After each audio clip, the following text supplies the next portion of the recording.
Добро пожаловать на канал рецепты из тетради. Сегодня я предлагаю приготовить герупфта, франконский вариант абацды, классический рецепт который уже есть на моем канале. Полный перечень ингредиентов, а также краткую инструкцию по приготовлению вы, как всегда, найдете в описании под видео. Основа любой абацды – это камамбер или бри, которого нам понадобится около 200 граммов. Если вы хотите получить более однородную закуску, то сыр, как и все остальные ингредиенты, можно измельчить в блендере, но абацда получается намного вкуснее, если просто все мелко нарезать, чтобы текстура получилась неоднородной. Поэтому рекомендую камамбер или бри нарезать средним кубиком или вообще просто растереть вилкой. Нарезанный сыр перекладываем в миску, в которой будем собирать закуску. Сюда же добавляем 75 граммов хорошо размягченного сливочного масла, 75 граммов любого сливочного сыра и 35 граммов жирных сливок, у меня 33%. Теперь нам нужно тщательно все перемешать. Это база абацды, поэтому очень важно, чтобы ее ингредиенты равномерно смешались и не оставались разрозненными фрагментами.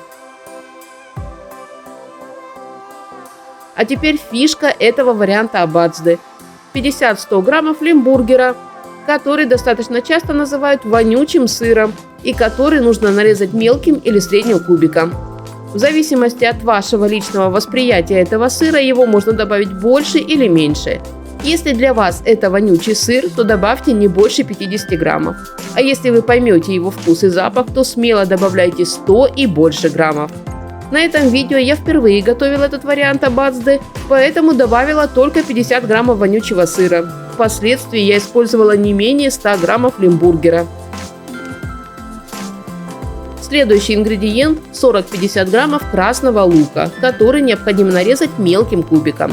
Если красного лука нет, то можно использовать и обычный. Но красный здесь уместнее, поскольку его вкус более мягкий, а текстура, как мне кажется, более нежная. Теперь тмин, которого понадобится не менее половины чайной ложки и который нужно либо растереть в ступке, либо просто порубить ножом или пропустить через мельничку. Главное не только хорошо измельчить зерна, но и добиться того, чтобы они раскрыли свой аромат.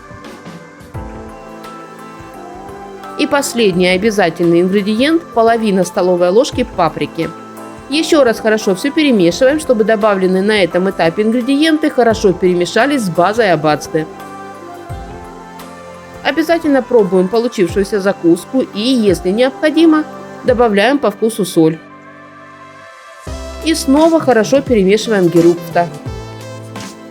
Не обязательно, но очень рекомендую добавить в абацду 15-20 граммов хорошего пива.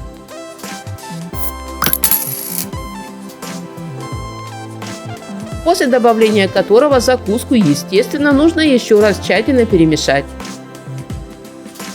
Подавать абацду можно несколькими способами. Первый – это современный вариант, когда намазку намазывают на небольшие кусочки тостов, которые затем по желанию можно приправить молотым перцем и обязательно украсить рубленым зеленым луком и мелко нарезанным сладким перцем или томатами. Второй вариант – классический. Герупфта подается в пиалке или креманке, также украшенная рубленым зеленым луком и кусочками сладкого перца или томатами, вместе с поджаренными хлебцами или свежими брецелями, где каждый зачерпывает закуску кусочком хлеба и обязательно запивает глотком холодного пива. Не забывайте ставить лайки, если вам понравился этот рецепт. И, конечно же, подписывайтесь. У меня в тетрадке еще много вкусных и интересных рецептов, которыми я с радостью поделюсь. Мира всем нам, здоровья и чистого неба над головой. Берегите себя и своих близких. Приятного аппетита и до новых встреч!